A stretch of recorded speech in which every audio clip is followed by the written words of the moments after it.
Hello, and thank you for coming. I counted there were 7 other sessions happening at the same time, so it's great that you chose us. Thank you. Let me introduce myself. My name is Kirsty Lang. I see I'm down the program as chair of Global Witness, which I'm very proud of. It's an environmental organization. We investigate environmental and human rights abuses. But my day job is that as a journalist. I worked for most of my career at the BBC, but also at Channel 4 News and the London Sunday Times. And indeed, Lindsey and I met a very, very long time ago when we were both young foreign correspondents. We were stringers, actually, for the BBC World Service. I should say that I started my career as a news journalist, but I later at the BBC went into covering the arts. And I've often say that it wasn't such a strange switch, because I found myself often talking about the same conflicts and the same issues, but through a different lens, through the lens of filmmakers, of poets, of theatre makers. And I think in these dark times, culture is more important than ever, because it nurtures our souls, it helps us to empathize with other people and connect us to humanity. So it's my great pleasure to be talking to my old friend and colleague Lindsey Hilsum, who is the international editor of Channel 4 News in the UK. She is an award-winning journalist who has covered almost every conflict in the past 30 years, from Afghanistan to Kosovo, Syria, Iraq, Israel, Palestine, and more recently, Ukraine. In fact, actually, and I should say, sorry, Greenland, where she's just come back from. No conflict yet.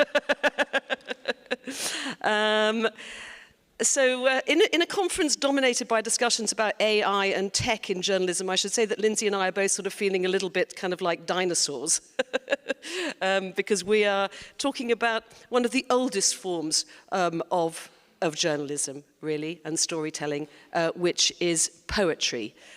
Lindsey has written several books, but her most, including an award-winning biography, best-selling biography of the war correspondent Marie Colvin, who was a friend of both of ours, very brave and amazing woman. But Lindsey's most recent book is a collection of poetry and stories, her own stories from the front line, accompanied by a poem, and it's called I Bought the War With Me. And that is what we are going to be talking about today. Now, Lindsey, you've said that often as a... Oops, I've got to get my first question up. I think, actually, no, I know how I'm going to start. You were actually covering the war in Ukraine when you came up with the idea for this book. So tell us what the genesis was. Thanks, Kirsty, and thank you all. So in my career as a foreign correspondent, I've always carried a book of poetry with me. And that's because I feel that the poetry takes off where journalism ends. And I frequently find that, you know, the end of a day of reporting, particularly in conflict, but in other situations as well, you know, I've done my best, but it's not quite there. Yes, I told the stories of the people. Yes, I let people speak for themselves. Yes, I found the facts. But there's some deeper meaning that I couldn't get to through journalism. And that's where poetry comes in. And so, and it was in 2022, and I was in Kramatorsk when the full-scale war in Ukraine started. And I think I reacted very much as many other people did. I was kind of bewildered. I couldn't make sense of it. How could this really be happening? And so I turned to poetry, as I always do, and I started to read quite a lot of James Fenton, who is a great poet who had previously been a war correspondent. And then I started to tweet out a poem a day, and I found I got an incredible response because other people were looking for some way of making sense of it as well. And they were also responding to the poems. And so after a while, I kind of ran out of poems that I knew. And then I started to look up more poems. And I started to think, oh, my poetry repertoire, the ones I read, is quite limited. Because what about all these fantastic Ukrainian poets? What about the Gazan poets? What about the Syrian poets? And so I started to read more. I thought, oh, maybe this should be a book. And so the book is a collection of my own writing about conflict over the years. And each story is twinned with a poem. I'm not a poet, not a poem by me, poems by great poets. And so, do you know who the first war poet was? The first war poet in 2300 BCE was a Sumerian princess called Enheduanna. And her poetry, there's a new translation of her poetry. I think her poetry is probably the most bloodthirsty poetry in the book. We tend to think of war poets as men, actually, but you've got a lot of poems by women in this. Talk us through the structure of the book and the choices you made, because you really have cast the net very wide around the world. Yeah, so I thought, how am I going to do this? I thought it doesn't make sense to do it chronologically, and partly because what I'm trying to do is to make the connections. So to make the connection, so for example, one of the stories is about the Islamic State takeover of Palmyra in Syria, where I went just after they were driven out. And the poem that goes with that is by a Sri Lankan poet, and it's about Lot's wives, which is a biblical story. And because I'm trying to make the connections, I thought of the themes that come through. So refugees, children, fighters, obviously. And then I thought, oh God, it's all getting a bit gloomy, isn't it? People are going to, A, they're not going to buy it, and B, if they do, they're going to slit their wrists after reading it. So and I thought, well, actually, when you cover conflict, you do come across the most amazing and fantastic people as well as the evil people. And so one of the sections is on courage. And the other thing is love, because there's so much love that happens in war. Now, I'm told that, sex is much better when the bombs are falling. I wouldn't know anything about that myself, obviously. Oh, yes, she would. Oh, no, I wouldn't.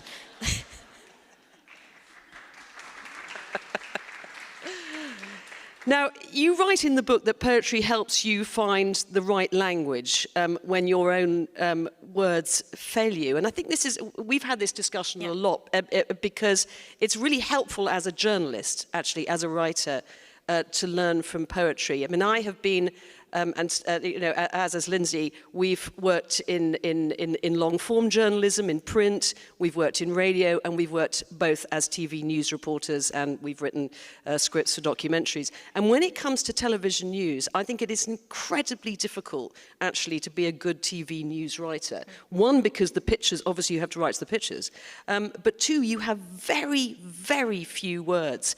And you've often spoken, Lindsey, about how you've taken inspiration from poets and songwriters on the economy of language. Absolutely, because you really have to boil it down if you're doing a good TV script. And I mean, for me, poems and songs are going through my head all the time. I wake up in the morning and there's something, earworm, which is usually a poem or a song. And quite often, when I'm traveling, when I'm reporting, it's something that is relevant. But yeah, you have to boil it down. You have to know how to do that. I'm going to read one, actually. I wrote, this is because I think that, tyranny is something that we've been talking a lot in this conference, isn't it? And this is a great, great poem, not a new poem. And we're thinking about, who are we thinking about? Well, I twinned this with a story about Karadzic, Radovan Karadzic, who I met at the end of the war in Bosnia, who actually was one of the world's worst poets. Did you know that? He wrote a volume of poetry entitled Under the Left Breast of the Century. We don't know what happened to the right breast. Oh, yes, I'm going to lie. You vial of scum, you vial of snails. That's a line of Karadzic's poetry. Anyway, so this poem by W.H. Auden called Epitaph on a Tyrant. Karadzic made me think of that. But, it could be about Putin. It could be about any tyrant. It could be about somebody else who's not quite a tyrant yet, but heading in that direction. Perfection of a kind was what he was after, and the poetry he invented was easy to understand. He knew human folly like the back of his hand, and was greatly interested in armies and fleets. When he laughed, respectable senators burst with laughter, and when he cried, the little children died in the streets. Oh, does that make you think of someone? Can't think who. But yeah, I mean, see how much is contained in, how many lines is that? Oh, about six lines I think. or something. I mean, that's extraordinary, and yet it conveys so much. You also write in the book, and I was really interested in this actually, that war brings people closer to their poets, that there is actually an uptake of poetry reading, in Ukraine and Syria during conflict, that people find some kind of succor in that, actually, that it's helpful. Yeah, and in both in reading and in writing poetry, the Ukrainian government, I don't know if there's any Ukrainians in the audience, but the Ukrainian government has opened a portal for Ukrainians to post their own poems, because so many people are writing poetry. And one of the things which I found fascinating when traveling in Ukraine is that Taras Shevchenko, who is the national poet, there's a picture of him. He's got this fantastic moustache. It's like massive moustache. And he's there in pretty much every town square. And he looks, and we're going to Borodyanka, which is north of Kiev, which the Russians occupied at one point. And there he is, looking out over these apartment blocks, which were completely destroyed when I first went there. He saw everything. And I think that also, when people are refugees, what do you bring with you? You can't bring many things. So you bring the stories that you learnt at your grandmother's knee. You bring nursery rhymes. You bring poetry. And that was actually the title of the book, I Brought the War With Me, comes from a poem by Warsan Shire. She's a Kenyan Somali poet, and she writes a lot about refugees. And the line is, I brought the war with me, unknowingly, perhaps on my skin, plumes of it in my hair, under my nails. And so I think that's an aspect of it as well. And then, just to talk a little bit about Ukraine, it's another short one. I mean, courage. There's such an immense ordinary courage amongst Ukrainians under bombardment. Very early in the war, I met a young woman called Olya, who's become a friend. And an apartment block just near hers had just been hit and people had been killed. And she had come out to look, and I asked her how she was feeling about it. This was March 2022. And she said, well, look, it's a 50-50 chance. Either they get you or they don't, isn't it? But I'm not going to leave. I'm going to stay. And she was going to stay with her husband, partly to help the old people in the block. And that sense, I think, was conveyed by this poem called Sirens by a wonderful Ukrainian poet called Victoria Amelina. Air raid sirens across the country. It feels like everyone is brought out for execution. But only one person gets targeted, usually the one at the edge. This time, not you. All clear, except it wasn't all clear for Victoria, because she was in Kramatorsk escorting a group of Brazilian journalists when the Russians attacked with a missile, and she was badly injured, and then she died in hospital a few days later. And she was one of the most promising Ukrainian writers and a great poet. And I think it was that point, actually, that everyone realized that their Russians were deliberately targeting journalists covering the conflict. Definitely. I had eaten in that pizzeria in Kramatorsk, and I think all of us had. And the hotels where we stay in Ukraine, I think 4 of the hotels I've stayed in have now been destroyed. And I tend to stay in the hotels that other journalists stay in because they're convenient and near enough to the front line, but not too far, and so on. So, yep. And, of course, that echoes Stalin, because Stalin made this extraordinary attack on Ukrainian writers and poets in the 1930s. It's happening again. Yeah, poets are dangerous. Actually, there's another one, a short one that I wanted you to read, just on the pithiness of capturing conflict and war, which is On Certain Survivors by Gunter Kunert. Yeah, so this one I put in because I was in Kosovo during the war in 1999, and those of you who may be from there or from the region are very familiar, I think, with the historical roots of that conflict and how the Serbs, who were the aggressors, constantly going back to 1392 and the Battle of Kosovo Polje, and saw themselves as the victims And I think that that happens a lot, doesn't it, in war? The Russians see themselves as the victims in this war as well. And this poem by Günter Kunert, written in 1972, translated by Michael Hamburger. I should say a lot about the translators of poetry as well, because many of these poems are in translation. When the man was dragged out from under the debris of his shelled house, he shook himself and said, "Never again. At least not right away." Brilliant. You also point out that poets often cover the everyday stories of war that journalists overlook. I mean, often for very obvious reasons that, you know, a journalist, especially if you're a foreign correspondent, you're pitched in, you're trying to cover the big picture and so on. But the minutiae, the mundanity of lives lived in a war zone is often overlooked. And there's a wonderful poem that you include in this book called The Boat Merchant's Wife. Tell us about that. Yeah, so in 2015, I covered a lot of the refugee movement through Europe and from Libya, as I'm sure many of you did as well. And so, you know, and of course it's still going on. All these migrants, refugees, drowning in the Mediterranean on those rickety boats. And obviously many of them, you know, they are maligned. Certainly in the UK, they're maligned by politicians. But I met many refugees, and they are not people who are, you know, coming to take our social security. These are people fleeing because they need to, or because they're just desperate for something better. And of course, there are people preying on them, the smugglers, and particularly in Libya, the smugglers who are making so much money out of the refugees, particularly from West Africa, who are desperate to leave. And some people have succeeded in interviewing the smugglers. And this poem by Khaled Matawa, he's a Libyan poet, but based at Michigan State University, The Boat Merchant's Wife. This is somebody who I cannot think of a journalist who's ever thought of interviewing this person. And you wouldn't be able to get to this person. And yet her story is extraordinary. He started out making feluccas. An Egyptian taught him how. Then he opened a shop by the beach, sold ice cream, parasols and chairs.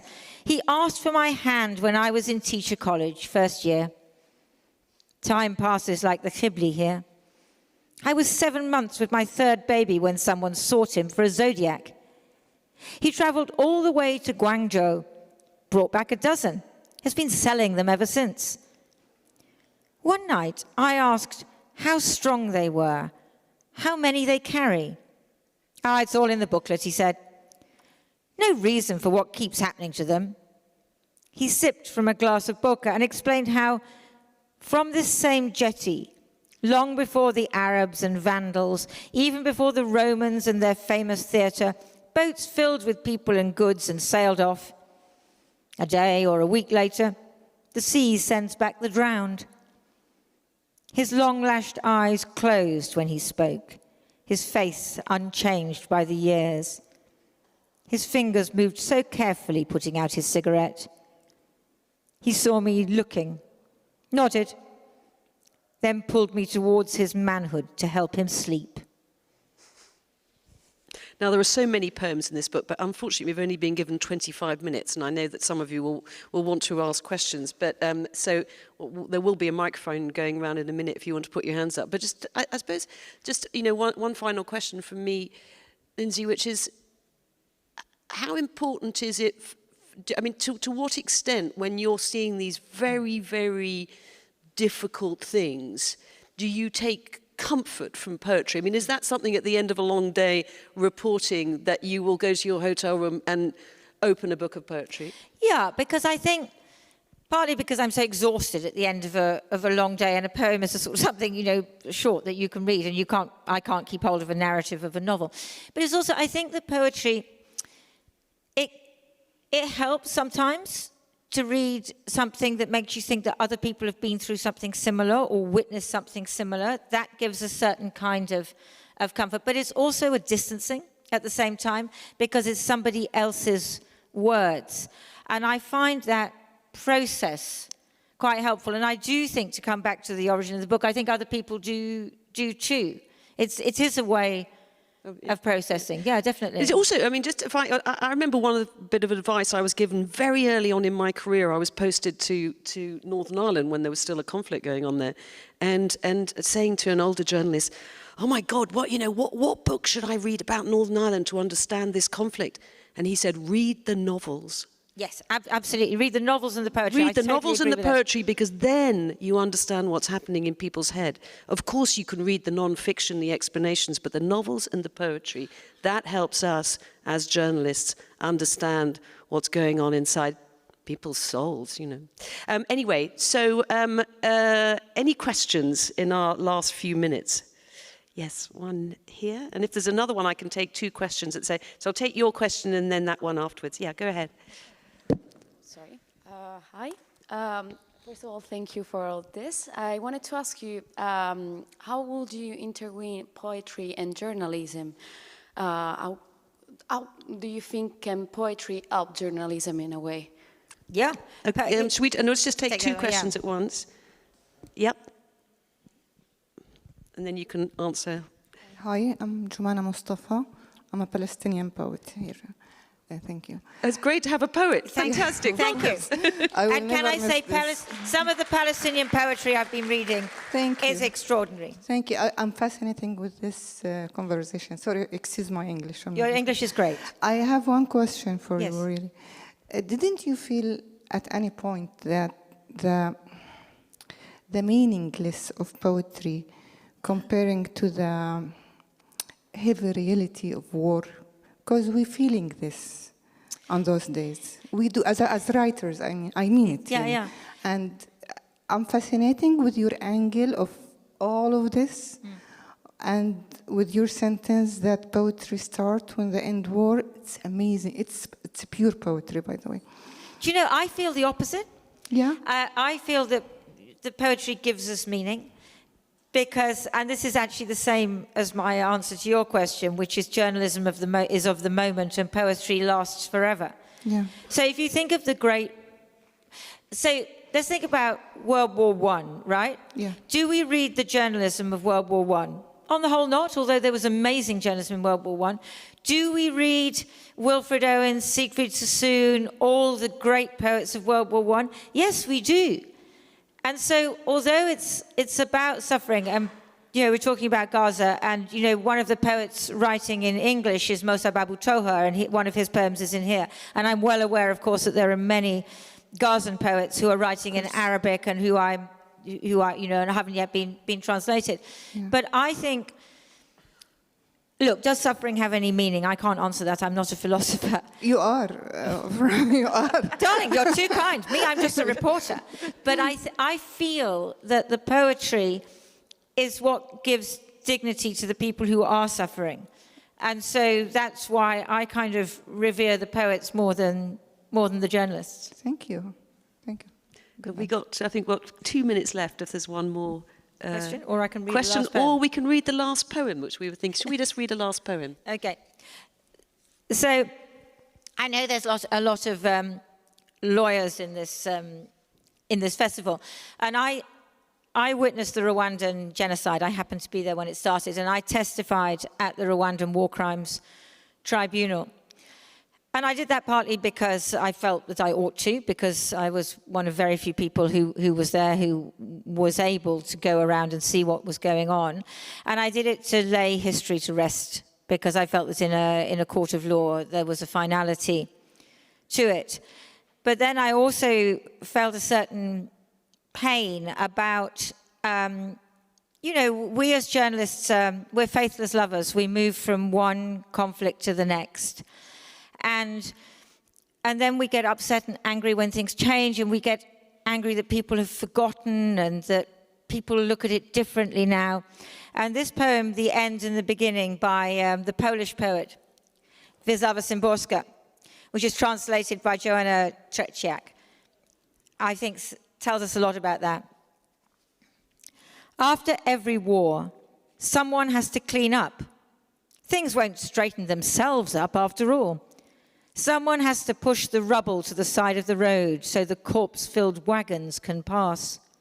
Someone has to get mired in scum and ashes, sofa springs, splintered glass and bloody rags. Someone has to drag in a girder to prop up a wall. Someone has to glaze a window, rehang a door. Photogenic it's not, and takes years. All the cameras have left for another war. We'll need the bridges back and new railway stations. Sleeves will go ragged from rolling them up. Someone, broom in hand, still recalls the way it was. Someone else listens and nods with unsevered head. But already there are those nearby starting to mill about who will find it dull. From out of the bushes, someone sometimes still unearths rusted out arguments and carries them to the garbage pile. Those who knew what was going on here must make way for those who know little, and less than little, and finally, as little as nothing. In the grass that has overgrown causes and effects, someone must be stretched out, blade of grass in his mouth, gazing at the clouds. Well, I think that's a lovely way to end. Thank you, Lindsey, and thank you all for coming. Enjoy the rest of the festival.